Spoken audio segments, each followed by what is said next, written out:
ఎన్నికలు జరుగుతూ ఉన్న ఈ సంగ్రామంలో మనం సిద్ధం అంటూ ఉంటే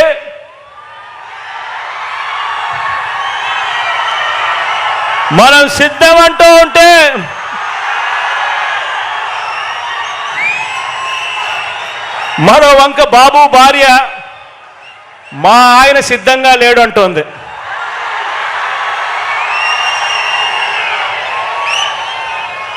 ఏకంగా కుప్పంలోకి వెళ్ళి ఆమె బాయ్ బాయ్ బాబు అంటూ కుప్పంలోనే ఆయన అర్ధాంగి నోటే పంచ్ డైలాగులు వస్తూ ఉన్నాయి.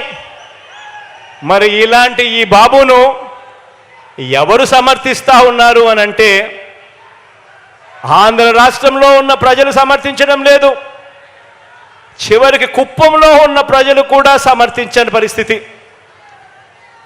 కానీ ఇటువంటి బాబుకి ఎవరు సమర్థిస్తున్నారు అని అంటే ఏనాడు ఏపీలో లేనివారు, ఏపీకి రానివారు, వారి సొంత ఊరు ఏదంటే ఎవరికి తెలియని వారు, వారికి మన రాష్ట్రంలో ఓటే లేనివారు, ఇక్కడ మన రాష్ట్రంలో దోచుకోవడం, దోచుకున్నది పంచుకోవడం, దీనికి అలవాటు పడిన వారు మాత్రమే, అలాంటి నాన్ రెసిడెంట్ ఆంధ్రాస్ మాత్రమే చంద్రబాబు నాయుడిని సమర్థిస్తారు.